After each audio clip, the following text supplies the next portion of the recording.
Thank you for joining the Professional Quotient podcast, Conversations that Build Equity. These conversations are meant to really lift people up and help them put their best foot forward in the professional world. And it's brought to you by our sponsor, MarketScale, who does the same thing for companies around the globe, helping them put their best foot forward by turning their subject matter experts into content creators. So be sure to check them out. And now, we are going to have a conversation that builds equity with a very special guest.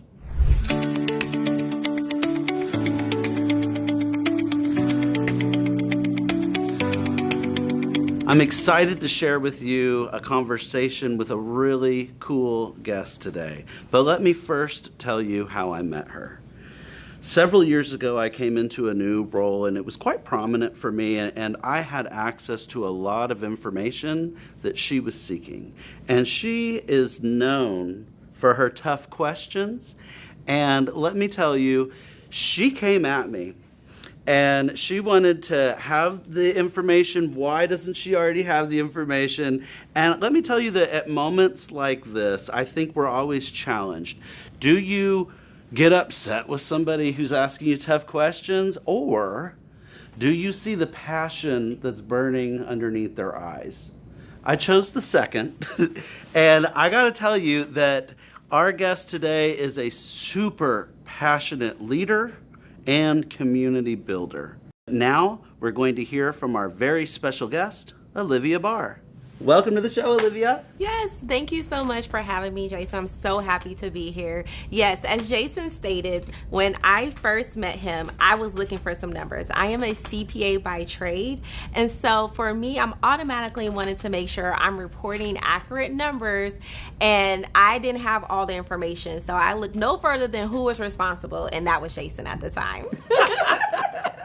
And to be fair, what I also heard in that conversation was there are pieces missing in the basically the project, because I would take those numbers and share them, and by the time they got to you, stuff wasn't all displaying. And so it was a great way to highlight there's something not working, and I'm trying to do, and the importance of it. Right. So you did share with me that you are passionate about the community you're building up, wanting to have those numbers to kind of really showcase your own growth, to see it and to say, hey, was this an impactful event or wasn't it? And so I totally get why you are very passionate about it.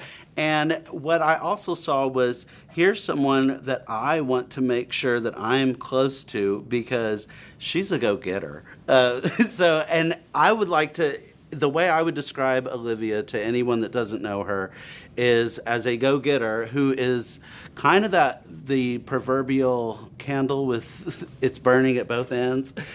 Olivia is a go-getter, and she has multiple business ventures, but I'm going to let Olivia, why don't you tell us about what you do and the fullness of Olivia? So, day to day, I like to tell people I am a problem solver, and I like to take problems and think about it from end to end. So some of the things that I notice is, like, when people have projects or they have a problem, they're really quick to solve for those problems, but they don't necessarily solve for the right problem. So one of the things I like to do is sit back and say, okay, what is the root cause? And then let's make sure we can identify possible solutions before we implement those solutions.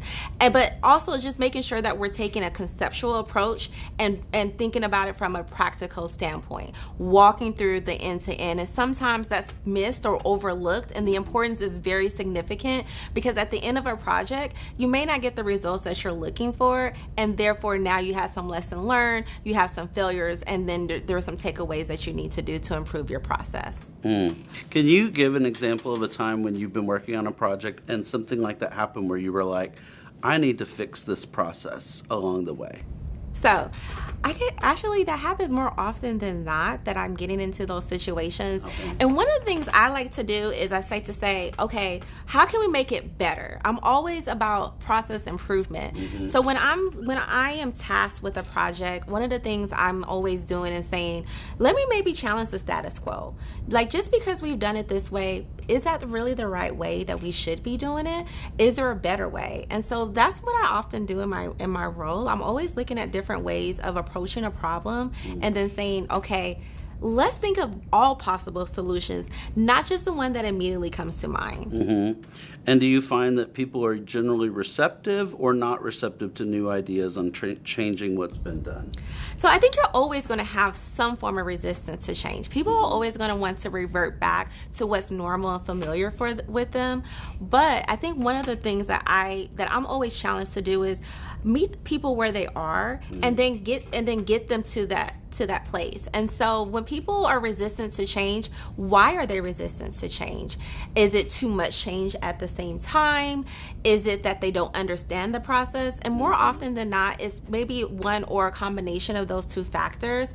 And so when you're introducing change within a group or a function, one of the things you need to do is say, hey, what's in it for them? Like, why would they care? How is this going to save them? How is it going to benefit them? And I think if you take that type of approach versus I'm just trying to put something on you, then they're going to be a little bit more receptive to it. Mm-hmm. Sure. Well, let's step back and talk more about what you do in a day-to-day fashion. What does your day-to-day look like as a professional? So as a professional, I'm up pretty early, everyone. I'm up at around 4 a.m. Why 4 a.m.? Because I'm at the gym to do boot camp. I'm either doing boot camp classes or I am practicing Zumba. I'm a certified Zumba instructor. And so for me, that early morning time is very important. And so I'll take at least an hour in the morning to go to the gym and work out. And then after that, as part of my cool down, I like to go to the sauna and meditate and pray. That's very important because I believe it sets the tone for the day. And so for me, I use that time to really have a really deep dive conversation with God. And I use the with prayer. I don't know if you've ever heard of the with prayer. Tell me. So I learned the with prayer at church. And it's something that they actually teach the children. And I love it. So with is talking about how wonderful God is. And so I start with praise. Okay. Yes. And then I'm sorry, what have I fallen short on? Everything. Sorry. Sorry, yeah. No, but we have a lot of things that we've fallen short, and I do want to recognize those things. Yeah. T, thankfulness, my gratitude. What has God helped me to achieve, and what have I overcome? And then H, help. I think sometimes when we go to God, we're always going with our request, but I like to end it with my request because I want Him to know how wonderful and how great He's been in my life and how appreciative I am for the blessings that He has bestowed. I like that. I call it the with prayer. It's an easy way. I teach it to my children. Great. So I like that. I like that a lot. Absolutely. But besides that, so after that, I am off to my job, and I work as a senior product manager in commercial real estate. And so my day changes every day. There could be a new project, a new task, a new idea, or something that comes through the business. And so I work with a team, and that's what we do. We tackle these projects. We work with these initiatives. We're very strategic with our transformations and our change management and adoption of these solutions that we implement in our business. And then outside of that, so that's so Zumba instructor and a full-time job. Go. And then I get to do what I'm very passionate about, which is travel.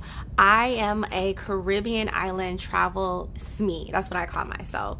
Why do I say that? Because I am actually certified through a lot of the different island travel tourism boards. So whether it's Antigua, St. Lucia, Bahamas, Jamaica, for a bulk of those islands, I'm actually certified, and I've done a lot of education and knowledge training.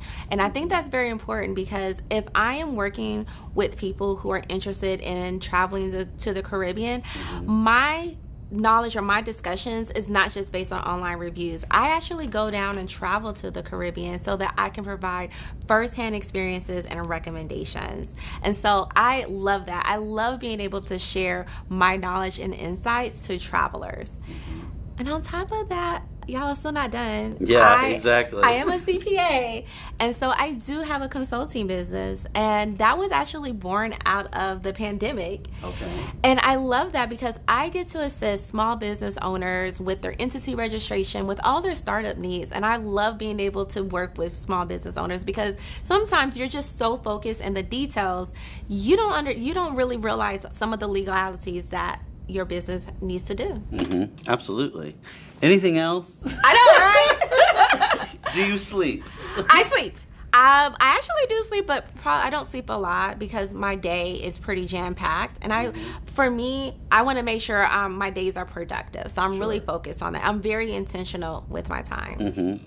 So on this podcast, I really like to showcase what different jobs are even available to people out there. Like what kind of roles can people get involved, so that a lot of times, especially when you're new in your career or when you're still a student, you just don't know what you don't know. And you've given me a lot to work with here. So you're a CPA. Let's start there. Is that something that you need formal education on? And how did you get into that? Is that something you were always passionate about? So, interesting enough, I never thought I was going to be a CPA.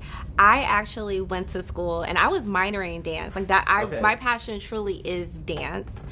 And I got into a really bad car accident and I had to drop dance, unfortunately. And so in college, it left me struggling to figure out what was going to be my next career move. At the time, I was an MIS major, so Management Information Systems major. But as I was going to different career fairs, I realized that there wasn't a strong job market for that. So I decided, okay, what am I going to do? I'm a junior now, and I need to pivot before I graduate. And so I took my first accounting course at a community college during the summer, and I was like, oh, this is easy. This is a puzzle. That not everybody looks puzzle. like that. Okay. I look at accounting as a puzzle. Debits and credits, they all have to fit somewhere. And so I said, oh, well, I guess I could become a CPA. I mean, I guess I can go into accounting. And so I talked to the advisor, and they're like, well, you should become a CPA. And I was like, what? Wait, what is that? What do I have to do? And so once I learned the criteria, which is 150 credit hours at the time, I was like, oh, that also means I need to get my master's. So I'll be going to school longer than I thought I was going to. But I did that. I actually became involved with an organization called the National Association of Black Accountants. They provided scholarships for me, and that's really kind of what drove my career into accounting and getting my CPA. Without that organization, I probably wouldn't have become a CPA. And they were like, and so typically the route when you want to pursue and become a CPA is you go into public accounting. So that I just did what everybody else was to do. You go into public accounting. I did my internships first and started my career in public accounting as an auditor. Oh, that's cool. And so, which was a really, really great exposure. I got to work with a variety of different clients and different industries. And then I decided to pivot into industry, and I went into commercial real estate.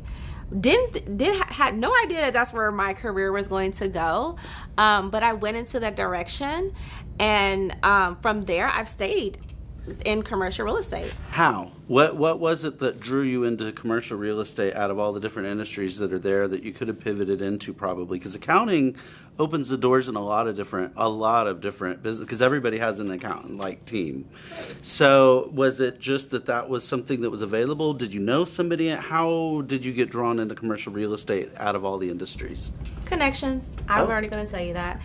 Somebody was already, who I knew from public accounting, said, hey, Olivia, there's a really great opportunity at this company. Come join me. And that's exactly what I did. Nice. Okay. So it's who you know sometimes. It absolutely is, yes. It's a big part of it. And then the third business, travel. Yes. I'm guessing that you have a passion for travel that would have gotten a little bit of igniting that flame. But you tell me, how was it that you got involved with being in travel?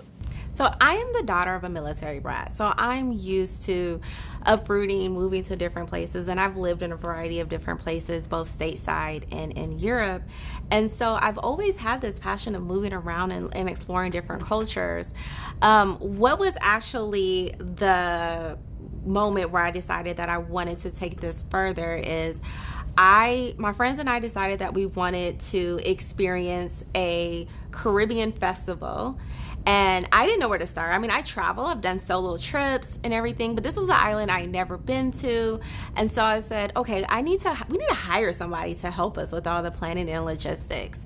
And so I met with this company for over a year and we paid our money, we thought everything was fine. And then we landed on the island and it was a disaster. Oh no. We ended up paying for items out of pocket. There was no on-ground support. We had issues with with our packages, and so we didn't have anybody on site to help with any of the vendor disputes. And I, just being the person that I am, stepped in. I was like, no, this can't happen. We paid our money. We want what we paid for. Yes. And it wasn't just for myself. It was actually for that vendor's other clients. And so for me, I felt like it was very important to get a resolution. And I worked very hard with these various different vendors on the ground to make sure that not only myself, but those other clients were taken care of, and they were, to the point where I was getting woken up when there was issues. Olivia, can you come help?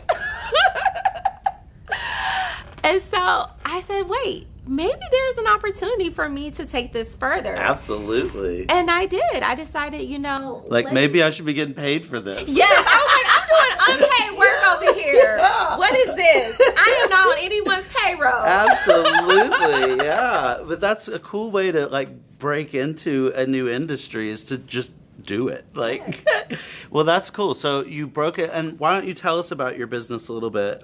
Just spotlight it a little bit. What's the name of your company? Okay, so Caribbean Island Festivals is a U.S.-based travel concierge company that assists travelers with Caribbean experiences combined with immersive travel. So anything from so we take care of all the planning and logistics from your villa and hotel accommodations, island tours, event access, ground transportation, photography. We work with a variety of different vendors on island to be able to put together customized packages. But what we're really good at is having support. That's before, during, and after your trip. Okay. So one of the things I just completed was a destination wedding in Anguilla. Nice. And very beautiful. It was this client's bucket list. And we had all types of issues that started unraveling. But with the client having me to step in and be between the vendor and the client, it actually helped to make the process so much better.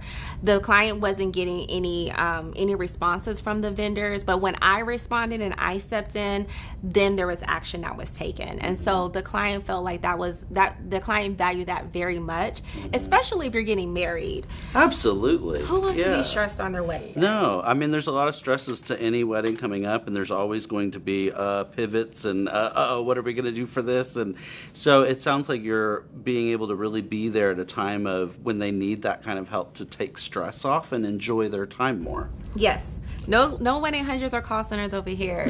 No. I will step in. And I've had to, whether it's going back just to make sure that at the end of the day, the client is getting what they paid for. Sure. And that's very important to me. Absolutely. And I always put myself in their shoes. I wouldn't recommend any place that I myself wouldn't stay. And any issues that arise, I make sure that how would I feel if I was the customer. So I take those things very seriously. Well, and I happen to know that you do go and visit every place that you send people to and set stuff up to. So that absolutely, yeah. You're also, something we didn't touch on is that you have direct reports in your day job. Yes. What's that like, being a manager of others? Because before you share with us, I will just speak on your behalf on the fact that I have seen you go above and beyond for your teammates. I've seen you take your own time and your own resources to visit people at times of need. I've seen you pull people together for fun, engaging activities, both locally and beyond. So there's a lot there that I see where you have passion for people, but I'm curious what it's like to have direct reports for those that are listening that don't, and maybe they want to be a manager one day, or so tell us about what that's like. I like having direct reports, as I always feel like it's from a mentor perspective. I'm hoping to grow somebody, and whether you're actually looking to climb the ladder or if you just want to stay, you're very content, I'm there to support you. I feel like as a manager, that's what we're there to do. And so I meet you where you are. Let's come up with some goals. Let's make sure they're achievable goals. Like, do we feel like this is what you know you're able to do? And I want to support you there, whether it's from education, from an education perspective, from in person, whatever I can do to get you to what you're looking to accomplish in your career. I think that's very important. One of the things I hear a lot, especially when people are leaving organizations, is they feel like they weren't supported by their managers. That's a common thing I hear. So for me, I want to make sure I'm taking time to listen. I want my direct reports to feel like they're heard. And I also want them to feel like I have, like, if there's any issues that arise with clients or anything of that nature, I want them to know that I do have their back. Sure. And so sometimes people feel as though they're just left hanging. And I wouldn't want to feel that way. And so I really take the lead in ensuring that if those are the type of things that happen, hey, that's what I'm here for. You don't have to do this alone. That's great. Thank you for sharing that. I was just curious because I know not every one of my guests so far have direct reports, and I don't think that that's been brought up yet, because there are probably people that are listening that are thinking about taking a role that has direct reports for the first time, and they might be nervous about taking that on. Like, I don't know, how will that be? And so that's the reason I asked, so thank you for that. And then another part of these conversations that build equity is that we talk about what you feel is most important within your professional equity. So your skills, knowledge, your experience, your education, or your community or network around you. Out of those things, what do you feel is most valuable to you right now? To me, it's my connections with people. People are a very strong component of it, because when you connect with people, you never know what other people they know. And one of the things we always talk about, and I always try to tell people, is what you're looking for is for people to speak about you when oh gosh, how do I say this? You're looking for people to speak for you behind closed doors. So when you're not around. But they can't do that if they don't know you.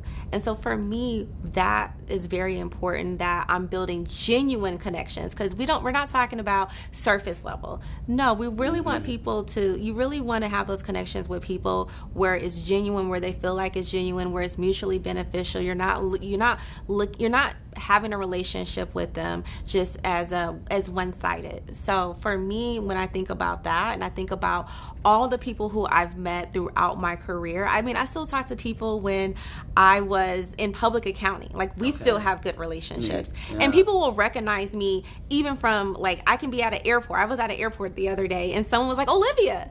It's someone who I hadn't worked with since they were in Atlanta. And so I think about, for me, that's very important when you're thinking about that equity that you build with people.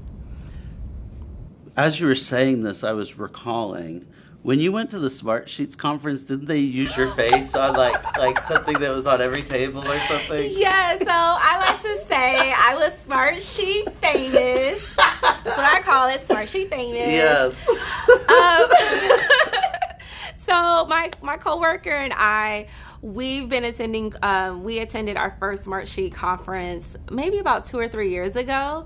And we were just having fun taking pictures of ourselves, doing selfies and everything.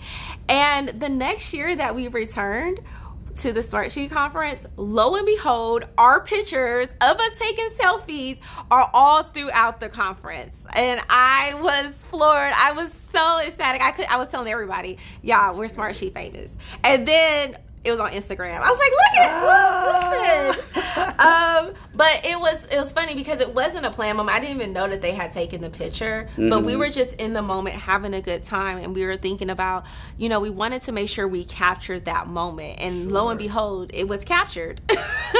Olivia is somebody that likes to capture the moments. So if you follow her on anything, whether it's LinkedIn, Instagram, like, you're going to see where she's at.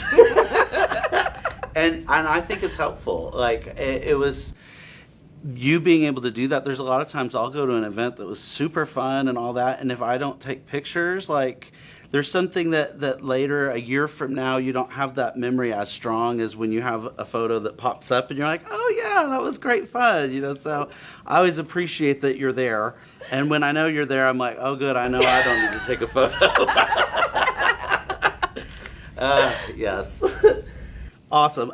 Now, also within PQ, we're looking at like that advice you would give. If somebody's looking at you saying, oh my goodness, Olivia's up here and I haven't even really entered into the market yet, or maybe they're considering career pivoting into any of the industries that you're in, what kind of advice would you give to someone? Talk to people in the industry. Know what, that way you kind of have an idea of what to expect. Most of the times when I am pivoting or going into a different field, I want to make sure I'm educating myself so I can have realistic expectations. I think sometimes we don't do enough research, and then you're kind of left with failure because you're feeling like, well, this is not what I wanted, or this is not what I expected, which that can happen. But I also feel like this is where that people component really shapes, because if you're looking to make those type of transitions, talk to people who are already there. Again, how I even pivoted into commercial real estate, somebody was already in that field who I knew from public accounting, and that's kind of how I was able to make that pivot. But they were able to kind of give me some insights and share some pointers about what I can expect, and that really did help. So again, don't take it for granted with building your network and work and having those genuine connections with people, because you never know where those are going to lead. Whether it's in your career, you don't know where to start. And if they're not the right person, they can also connect you to somebody who could help you. Sure. So how would you say, if somebody's saying, I'm hearing you, I need to talk to somebody in the industry, how do you reach out to somebody that's in that industry if you don't know them already? You know what? So that's a good question. Get involved. I think that's a good way to get started. Yeah. So I am actually very involved. I am a member of the Dallas Alliance of Black Accountants. And that's a great way that if I'm if I was a person in accounting and I wasn't sure of like my next career path, that is a great network of people that you can connect with, but you can engage with them. So you engage, you learn about them, and then you can build off from there. So getting connected with organizations that are in that industry definitely helps, because then you're not only learning about that industry, but you're also making the connections with people who you can learn from. Who will be helpful in your career. Even if they don't help you get a job, they might be the right person that has knowledge that you need at some point. Or, there's so many benefits to getting engaged. Great answer on that, yes. Now, the other part of being a professional is that there's oftentimes obstacles that we have to overcome in our growth. Are there any obstacles you've overcome that you feel comfortable sharing with us here? So I would say a really good one is actually being able to come and speak here. I have always been a person who's been afraid of public speaking. The reason why, and I'll just be honest and open, is when I was younger, I had a speech impediment. And so because of that, I was very self-conscious. I really didn't want to engage with people. I was really the person that was in the back. I was very shy. And I was able to overcome that, but it took a lot of time, a lot of years. And even in my career, I really wasn't as outspoken and vocal because I was just always scared. And it was just really this fear. And I would say what kind of helped me to really overcome that is me joining, like at my job, some of the employee business resource groups. So rather than just being a member, I actually got into a leadership role. And that actually forced me to be able to talk with people, build connections, learn and grow. And I think because of that, that's where I've really seen it like really grow exponentially versus how if I wasn't in those leadership roles. And so for me, kind of helping to overcome that career is being able to be in those leadership roles where you do have other leaders who are looking at you. And now you have a spotlight on you. And now they're going to ask more questions. And that can also help you to be able to pivot into something else. So if you were stagnant or you weren't really happy, or you're just looking for a different challenge, getting involved, getting on a committee or being in a leadership role gives you those opportunities that you may not necessarily had if you just weren't engaged. Mm-hmm. And I'd love to add to that thought that when you get engaged in that, you don't have to start out as a leader. No. You do start out as a member, but you can always offer your assistance to anybody that's leading any committee or any group, because there's always more that needs to be done, and nobody's going to turn down extra help. So you could come and say, hey, maybe can I do the one that does the photos and the videos of the event? Sure, here's the phone, go. Or you got a phone, go. I'll take my phone back. Yeah.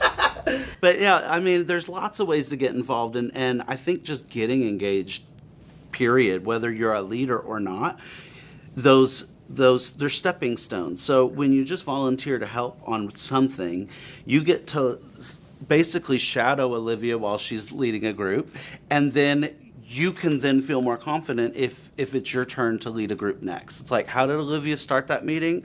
That was a great way to start it. Or Olivia didn't do a great job starting that meeting, so I'm going to do it a little different. But either way, we're learning from people. Yes. I've never been in a meeting where you started it out. But we can always learn from leaders, good and bad, sure. and there's so much, but just getting engaged is definitely the key. Thank you for that. And is there something that you would like to spotlight here while we have these lights on you and we're sitting at the beach? Well, of course, with this beautiful beach background, I have to put more of a spotlight on my business, Caribbean Island Festivals. And so, again, I'm really, truly passionate about travel. I'm really, truly passionate about helping people.